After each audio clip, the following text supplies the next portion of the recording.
Our scripture for today comes from Genesis 21, verses 8 through 20, and you can find that in your pew Bible or on the screen as I read. The child Isaac grew and was weaned, and on the day Isaac was weaned, Abraham held a great feast. But Sarah saw that the son whom Hagar the Egyptian had borne to Abraham was mocking. And she said to Abraham, "Get rid of that slave woman and her son, for that woman's son will never share in the inheritance with my son Isaac." The matter distressed Abraham greatly because it concerned his son. But God said to him, "Do not be so distressed about the boy and your slave woman. Listen to whatever Sarah tells you, because it is through Isaac that your offspring will be reckoned. I will make the son of the slave into a nation also, because he is your offspring." Early the next morning, Abraham took some food and a skin of water and gave them to Hagar. He set them on her shoulders and then sent her off with the boy. She went on her way and wandered into the desert of Beersheba. When the water and the skin was gone, she put the boy under one of the bushes. Then she went off and sat down about a bow shoot away, for she thought, "I cannot watch the boy die." And as she sat there, she began to sob. God heard the boy crying, and the angel of God called to Hagar from heaven and said to her, "What is the matter, Hagar? Do not be afraid. God has heard the boy crying as he lies there. Lift the boy up and take him by the hand, for I will make him into a great nation." Then God opened her eyes, and she saw a well of water. So she went and filled the skin with water and gave the boy a drink. God was with the boy as he grew up. He lived in the desert and became an archer. This is the word of the Lord.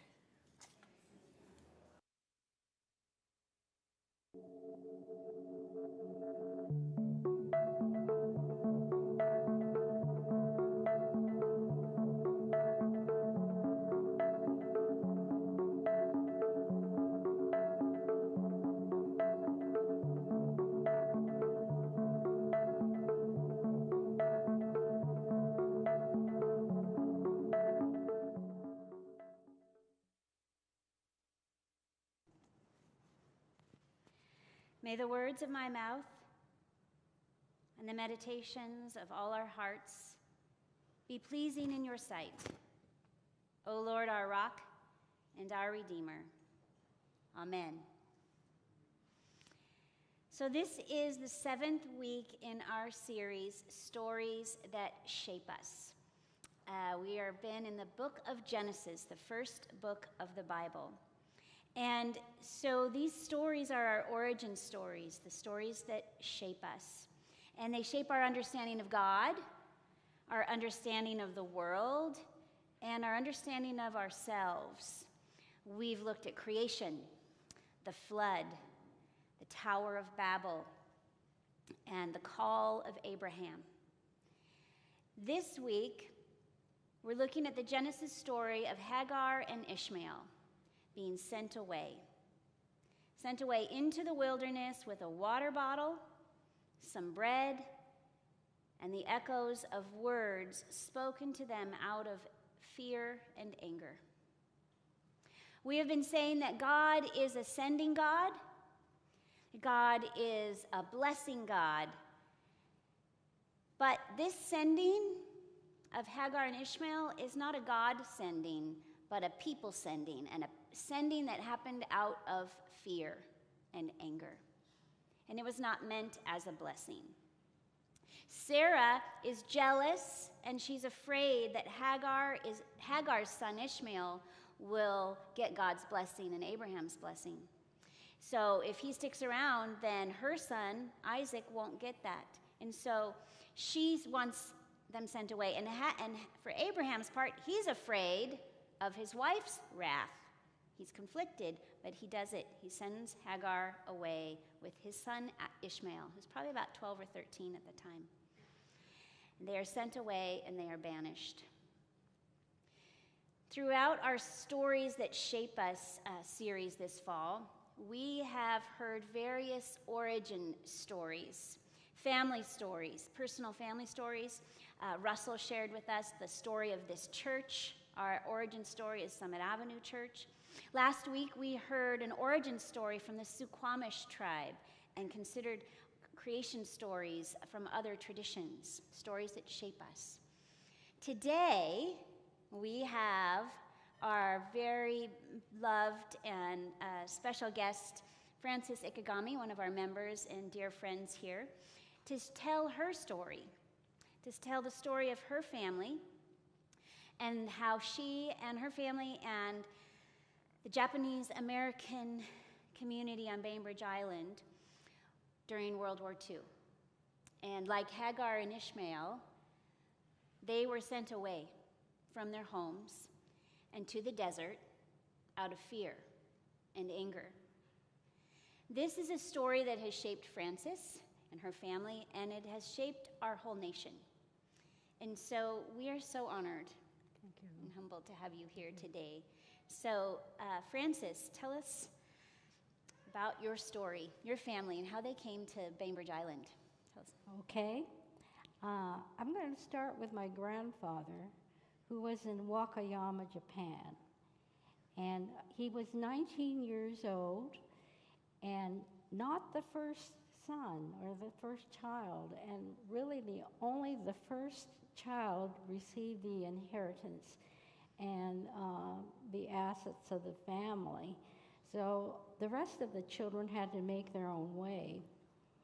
Well, immigration had opened up to Japan at that time, and he decided he was going to come to America to make his fortune, and then his idea was to return back to Japan after he obtained his wealth. So he took a ship and actually went to San Francisco area in California, and he started working in the hotels and farms in that area. And of course, it was very difficult for him because he did not speak the language, but he actually labored there for almost 4 years. And then he decided, he wasn't really getting too much of anywhere, and he was getting lonely. So he decided he was going to call for his picture bride. And in those days, marriages were arranged by family, and there was an 18-year-old girl that was selected for him. So he called for her, and she was coming by ship to meet him in San Francisco. Well, this was 1906, and the year of the great earthquake and fire. And so the ship was not allowed to go into San Francisco, but was diverted to Seattle instead. And so he found a way of coming up here and meeting her. And since they didn't have much money left, they decided that they were going to stay in Seattle. So that's what brought him to this area. And within a year, a baby was born. And it was my mother. She was the firstborn, their very firstborn. But as I mentioned before, the mother was very young, and grandfather and several other friends had convinced her that the best thing to do was to send her back to Japan to be raised by an uncle who was actually very well educated. He was the principal of the school there. So at 2 months old, she was sent by two men with a boat full of flannel and some canned milk and brought to Japan. Well, things did not go as planned because another child was born a year later in Bellevue. And they continued laboring there. But he heard from somebody that on Bainbridge Island, there was a better opportunity for him. They had the largest sawmill in the whole world, and they were hiring people. So actually, the sawmill brought people from all different nations, from all nationalities. And the place actually was kind of like a place of all ethnic groups. And so he moved there with his new little baby and rented a place and started working at the mill, which became quite lucrative. And he stayed at the mill for quite a while until 1920 when it closed. And by then, look at the family. There's not just Shigeko and Fujio, the one that was born in Bellevue, but the rest of the children were actually born on Bainbridge Island. There were three other girls and finally a son. And when the mill closed, he decided to actually stay on the island. Many people left the mill, left Bainbridge, but quite a few also stayed and began farming or raising flowers or opened a market. There were actually a lot of Japanese in the mill. In fact, there were two little towns that kind of grew up there, Japanese towns that you might have heard of. And what he did was he rented land near Fletcher's Bay. People could not own land there. They could only rent. And this Mr. Olson said you could rent the land until one of your children are old enough to buy it, because foreigners were not allowed to buy land in those days. Well, so things went on, but in Japan, he got a letter from Japan that one of his brothers was very ill. And so he and the whole family actually went back to Japan to visit him and found out it wasn't true, that this brother was actually kind of a drunkard and had faked his illness, so he thought he was going to get money, but instead they all went back. But when they came back, they brought my mother, and she was 12 years old then. And so let me clarify that again. She was 2 months old right when they put her on a ship right with some cans of milk and some flannel diapers, and 2 crewmen took care of her. Is that right? On the ship Yes, back to Japan? And then she was raised by an aunt and uncle back in Japan. Actually raised until 12. Right, and she actually lived a pretty spoiled life there because she loved school and had this aunt and uncle became her family. But she was forced, she came back with this family, had to learn to love this new family, and she was pretty resentful for a while because when she came back, she had to quit school. She went for a very short while and then had to quit school to help on the farm. So this is kind of her life, and she's a story within itself, but I'll go on and she was grown to be of marriageable age, and she was working with her sisters on the land picking asparagus, because actually what my grandfather did was he kind of developed a truck farm and raised strawberries and asparagus. Actually, strawberries was a very big item on Bainbridge Island.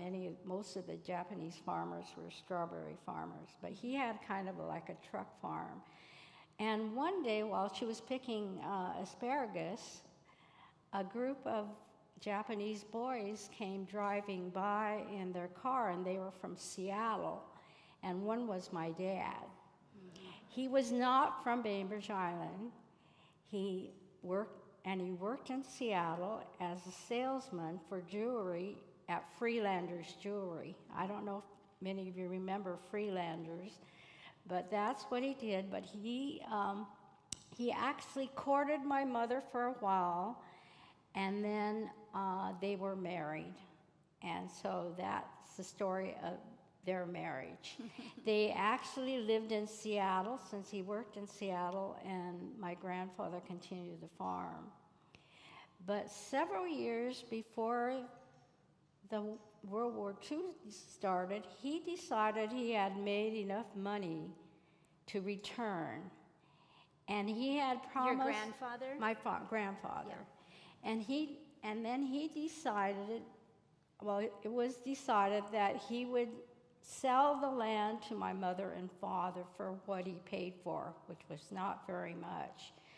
And so they bought the land, the Fletcher's Bay land, from my grandfather, and moved from Seattle to Bainbridge.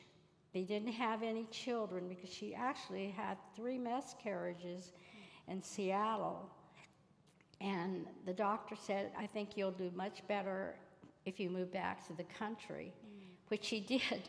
And then the 4 of us were born. We were actually born in the house. We had a traveling doctor, Dr. Shepherd, come to deliver each one of us. And this is the house, what it looked like. That was the house that my grandparents had lived in. And I want you to notice all the diapers that are hanging up there, because remember, in those days, we didn't have diaper service. We didn't have disposable diapers. And that's part of my story that's coming up, too. Yeah. But then in 1945, we all know what happened. 1941. Pardon? December of 1941. Oh, 41, I'm sorry. Yeah, Pearl Harbor. That's when we returned. But anyway, Japan bombed Pearl Harbor, and that spread fear throughout the nation. And it spread fear through the Japanese people, too, because they were, being as they are, they were kind of ashamed and afraid, too, what would happen, because after all, we look like the enemy. If we were German, or we would blend in with the rest of the population, but we didn't. And sure enough, President Roosevelt sent out a decree that said that any person of Japanese descent within 200 miles of the West Coast will be gathered and put into an internment concentration camp. And what happened was Bainbridge was the very first community actually to be chosen to be gathered. And people wonder why it was Bainbridge. It's just a small community. But because it was a small community and a contained community, it would be easy for us to be the test, to see how things would happen.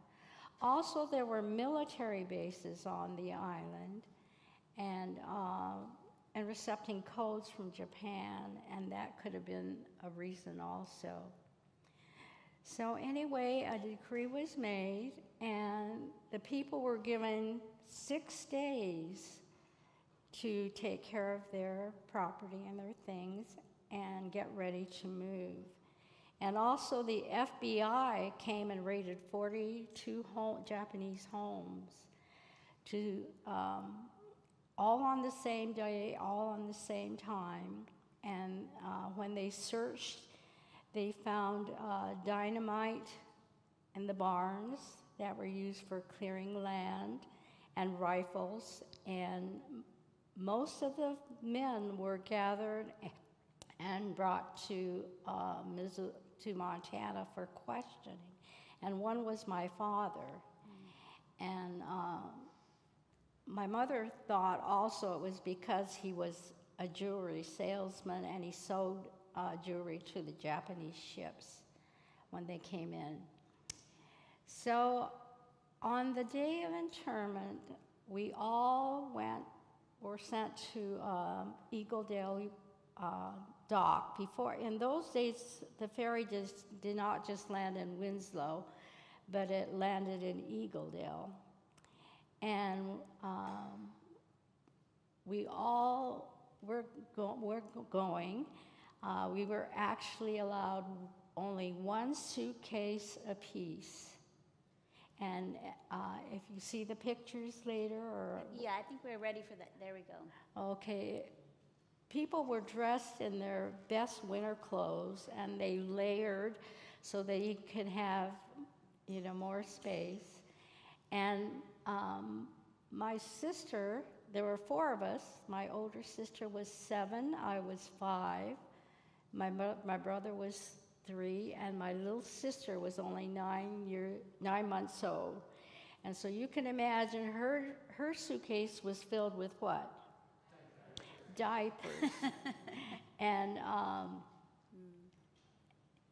we were allowed to bring one toy apiece, and if you could see, I had a doll, and my brother had a tractor. Actually, the soldiers that were there were very young men from a New Jersey unit, and they had bayonets, but they were the kindest soldiers. They helped the mothers, they were mostly women, carry their things and the babies. And from the ferry, to Seattle. When we got to Seattle, we took a train, and they followed us. Before we get to, so that's Francis right there in the middle. Right. If you go back, can you go back one and see the big shot of that? That's the Japanese community Yes. of Bainbridge Island coming down, and the photographer centered you. That's always fascinating to me, because there's a few pictures where Francis is in the middle, and then let's go forward and zoom in again, and that's her with her doll walking along, and it's so captivating. Francis, you're 5 years old. Well, that other picture too that you showed is where I think we're at the dock, and one back, one more. Oh, I guess one more. No, it's not that. That picture actually is one that you see in publications, and you might have seen it in the Kitsap Sun or the Smithsonian Institute magazine. But I must have been a real independent child, because I'm never with anybody. My family's there with all the children, and there is that one picture where it's taken by the dock that and maybe it's the one that you'll see in the other room. But there's a lady over me, and I'm sure she was scolding me, saying, "You've got to stay with your family," or because. But anyway, that's here, there. Anyway, when we were on the train, these soldiers actually read stories to us and sang songs for us, and actually started communicating with some of the people that were there. And the editor of the paper, Walt Woodward, said that there were many tears in their eyes. So these were quite compassionate young soldiers. Anyway, where'd that train take you? You got on the train in Seattle, and yes, then you went we south. got to California, and then we got on buses and headed towards Manzanar.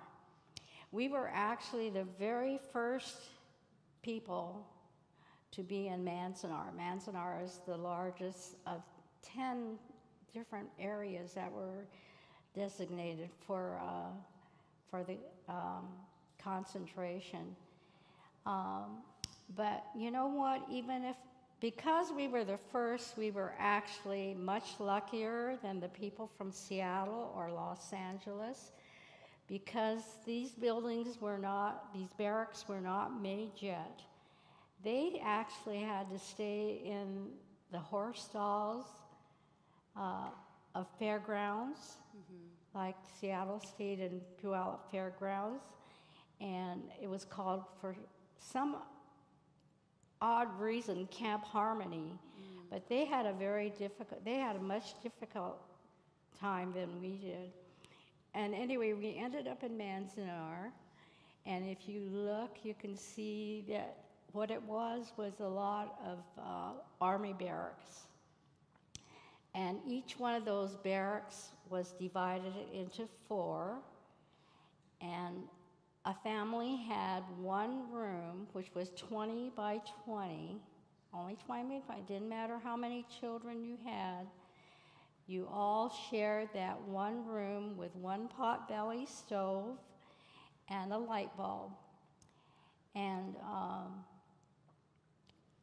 we ate in an area that was just like like the service people did. You were served in a different area for food. We stood in line and got your food, and then actually we were separated from as a family unit at the beginning. There was a designated place for the adults and a designated place for children. And For eating, when you would eat. For eating. Yeah. Just for eating. This was not a torture camp. It was just an area that was surrounded by barbed wire fence with watchtowers on the corners.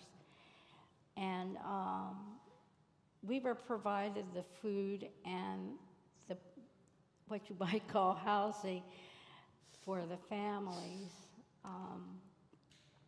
And then you were in California for about 8 months. Right, we were in California for 8 months. Actually,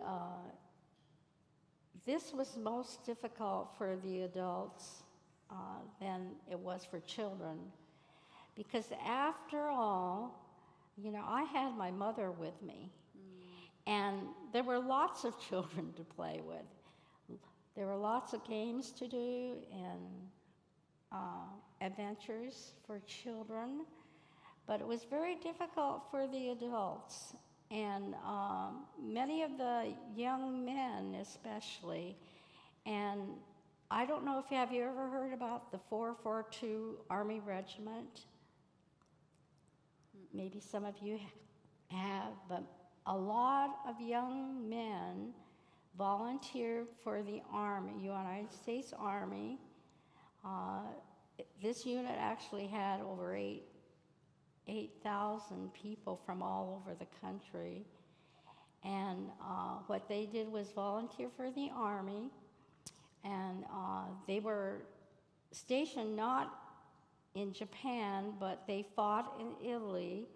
And they have actually become the most decorated unit in the U.S. Army. And not too many people know about that. And if you could imagine, there are parents in a concentration camp, and they're out serving the unit. We actually had several of the people from Bainbridge be part of this unit. But you were with California Japanese Americans, but the rest of the Seattle and Tacoma area, yes, Japanese families, American families were sent elsewhere, and so yes, you guys figured out a way. You advocated for yourselves, and people back home in Bainbridge also advocated for you to be able to be closer to them. So then you were moved, and where did you go? Within a year, we moved to Minidoka, Idaho, which is near Twin Falls, Idaho. And we thought things were going to be better, that we'll see trees and things again. The reason about 80% of the people from Bainbridge who went to Minidoka transferred to Minidoka, but when we got there, it was the same thing, nothing but mud and hot in the summer, cold in the winter. And the things that I remember is that, there were cracks in the walls, and if there was a dust storm, you'd see your head prints in the morning. But what did these people do while they were there? Well, you know what? It's just art and baseball saved them. Baseball was very popular, and many people took up art and started beautifying the place with gardens. And later on, they were allowed to leave the camp and help with the farms in the area. It actually became like a city in itself, or you might say a community in itself, because it was democratic inside. They elected their own leaders, had their own hospital. They had their own hospitals. Many people volunteered, and the schooling took place. A lot of social activities were all there, but the only thing was it was surrounded by a fence, and it was all Japanese. We had not seen that many Japanese people together. Well, my father, you usually see pictures of just my mother and the children, and it's because my father was able, through the sponsorship of the Freelanders in Seattle, to leave the camp and go to Chicago and learn watch repair. So he was being educated with watch repair, and when the war ended, this family said to him, "Frank, we're going to loan you some money, and you can start your own store." And so he was able to do that. He had a store called Frank's Jewelry on Jackson Street in Seattle. But anyway, that Because we don't see your dad in the pictures so much during that time. Yeah. You usually don't see my father, but he was there for a short while. And when the war finally ended, it was before even it ended, the people were given, each head of the family was given $25 and released and told they had to make their own way. But my father, we were very fortunate because I'm going to tell you the people who were responsible for making this. Yeah, can I interrupt you here for a second? And because we want to hear about that, the people that... Okay, well, I can tell you about that, but maybe I could better start and say that my father actually went back to make sure things were safe.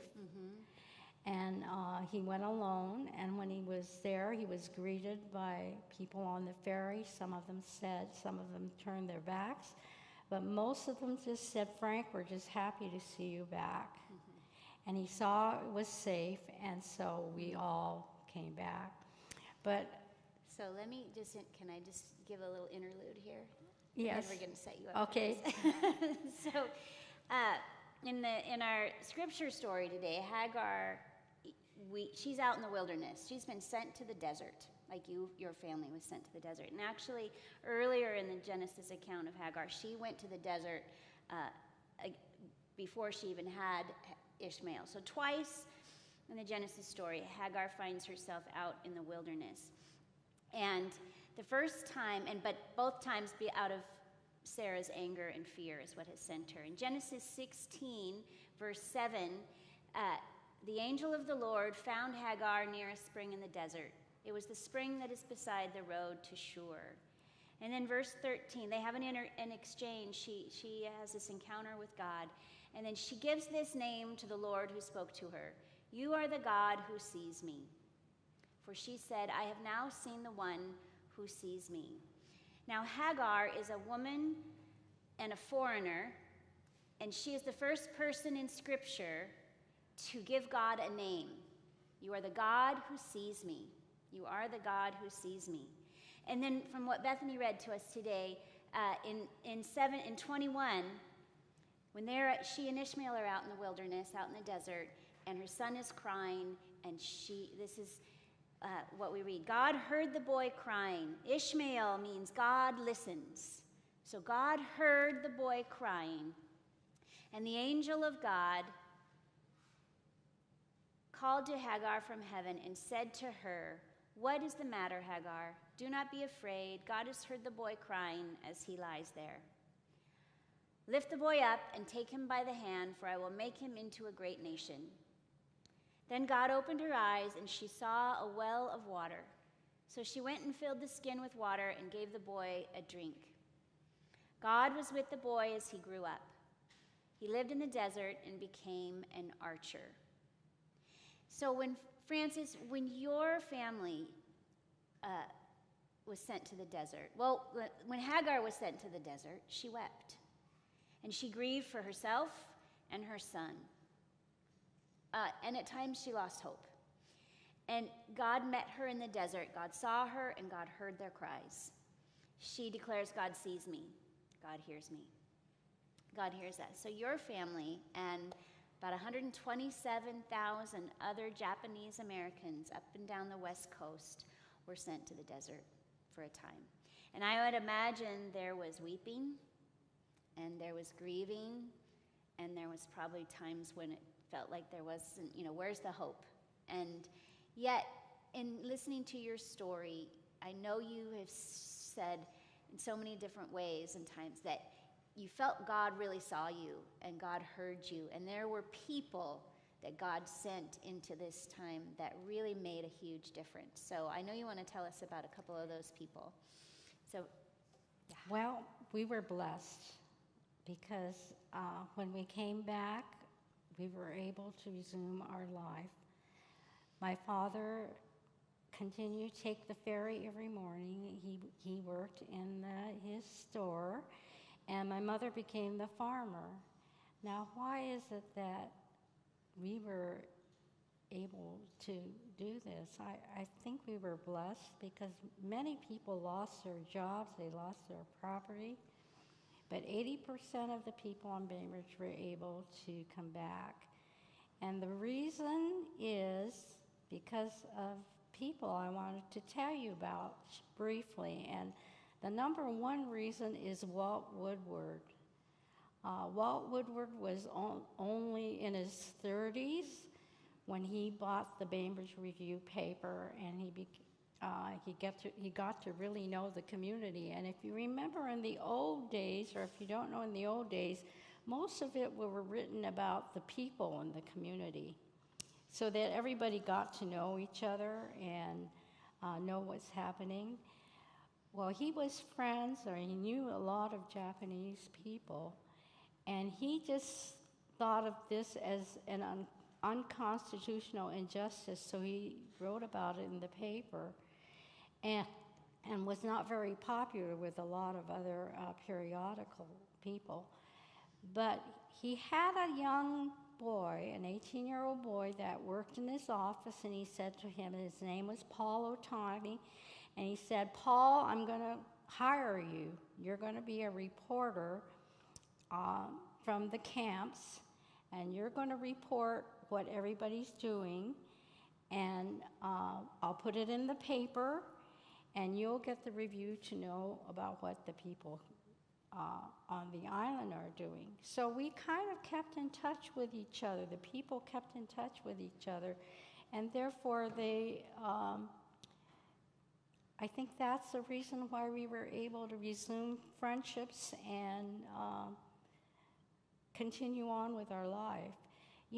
My sister and I were talking, and we said we never once ever heard our parents talk or complain about the relocation. They never put that hardship or put that in our brains. So we just went on to school and became accepted, never complained, never realized exactly what our parents went through till we were adults. And I think there's a Japanese word called shigatanai, which means forgive and forget. This just couldn't be happened, forgive and forget. And so really there was a silence through the whole that's the Japanese thing. There was a silence throughout the whole nation, and a lot of people really did not know this story and still don't know this story. But I think it was 1918, President Reagan put out this proclamation that it's a civil rights proclamation, and the Japanese people were given an excuse and a reformation, and then the story started to come out. You had Excuse me. Oh, go ahead. Well, I know you wanted to tell us about Okay, Reverend Emery Andrews, your pastor. Okay, the second person was our pastor. He was pastor of the Japanese Baptist Church that we belong to. And what he did was he opened his church so people can store some of their belongings in it, but that's not all he did. He actually moved down to Idaho, his whole family, so he can give us our service. So we had his service during that time. And when we came back, after his regular service in Seattle, he'd come to Bainbridge and give us a service there on the island. So that was another person I wanted to mention. And the third person is Felix Nardi. He's a man that worked for my parents on the farm. He was a Filipino man. And he was given the duty of watching our property. And he actually watched our land and worked our land for us while we were gone. And he visited the camp at least 9 times, bringing us things we needed. And one day when he was at the camp, my mother said, she wished she had her old Ringer washing machine. And he came back, he loaded that washing machine on his old truck. There was no Highway 5 or anything, it was all two-way 99. And he came all the way back to the camp and brought the washing machine for my mother so that not only she but the others could use the washing machine, especially for washing the diapers. There's people I want to thank today. It's the Bainbridge Island School Board.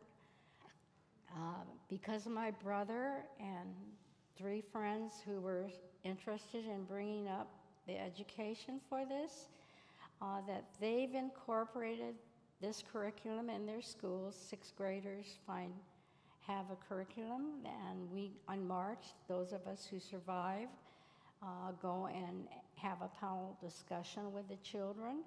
Also, in the 11th grade, they carry this subject in their high school social studies, and I was really privileged to take a pilgrimage to Manzanar with 3 of the social studies teachers to learn more about this experience. And also the Bainbridge Island Museum, which carries our story, and now the Memorial Wall. And the Memorial Wall was not built because the Japanese people said we must have a memorial.